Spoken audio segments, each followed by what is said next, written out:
Shopping mall trip gone horribly wrong. I used to think shopping malls were some of the safest places you could be. Bright lights, crowds everywhere, security guards on every floor. But one night proved how wrong I was, because what happened to me inside that mall still makes my hands shake when I think about it. This isn't a creepypasta. This isn't something I read online. This happened to me, and I barely made it out alive. My name is Daniel Harper, and this happened in late November, just a few days before Black Friday. The mall was called Riverview Galleria, a massive 3-story shopping center about 20 minutes from where I lived. I'd been there dozens of times before. Movie theater on the top floor, food court in the center, endless stores, escalators, glass elevators, and long white corridors that echoed when it got quiet. That night, I went alone. My girlfriend, Emily, had asked me to pick up a few things, some clothes, a perfume she liked, and a charger for her phone. I didn't want to wait until the weekend crowds, so I figured a Thursday night would be perfect. The mall was open until 10:30 p.m. I arrived around 8:15 p.m. At first, everything felt normal. The parking lot was strangely empty for that time of year. Entire rows of cars were missing, and the echo of my footsteps felt louder than usual as I walked toward the entrance. Inside, the lights were on, music was playing faintly, but something felt muted. Stores were open, but most had only one employee inside. The crowds I expected weren't there.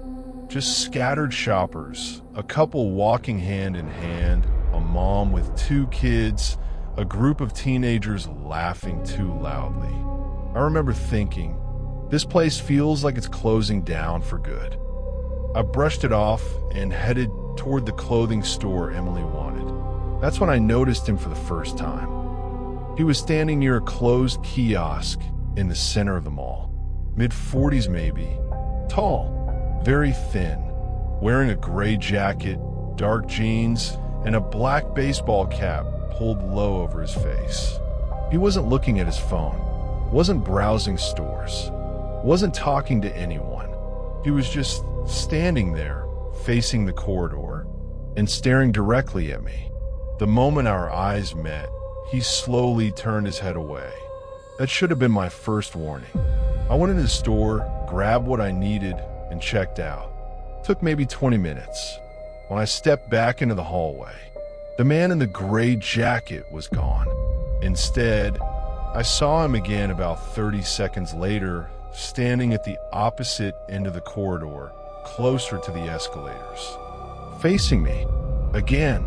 I told myself I was overthinking it. Malls attract weird people all the time. I headed toward the second floor, where the electronics store was. As I stepped onto the escalator, I felt it. That unmistakable feeling of being watched. I turned around. He was standing at the bottom of the escalator now, staring straight up at me. Not moving, not blinking, just watching. On the second floor, the mall was nearly deserted. Several stores were already closed. The lights felt dimmer, the music quieter. I went into the electronics store, bought the charger, and stayed inside longer than necessary, pretending to browse, hoping he'd disappear. When I finally stepped out, he was standing directly across the hallway.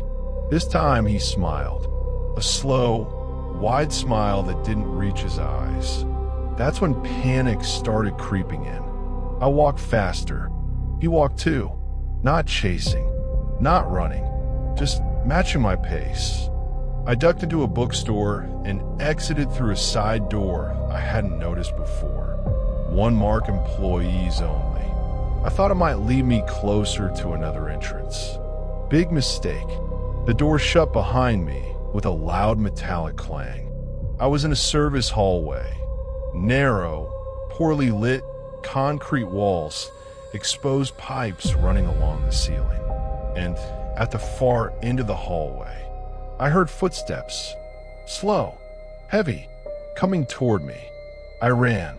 I didn't even care where I was going anymore. The hallway twisted and turned, eventually leading to a door that opened back into the mall, but on the 3rd floor. The movie theater level, completely empty.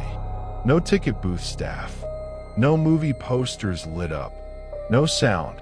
That's when I heard a voice behind me.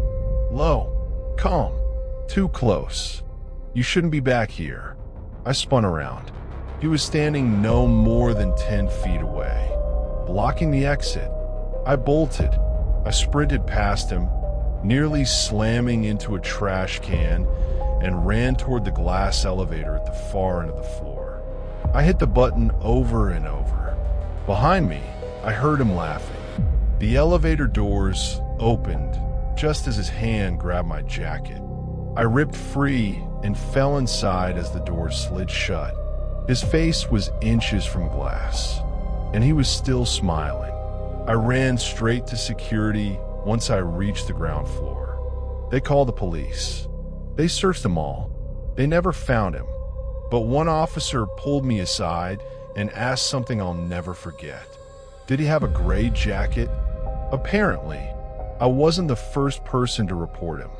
I don't go to malls anymore, especially at night, because I learned something that day. Crowded places don't always mean safe places. And sometimes the scariest thing isn't being alone.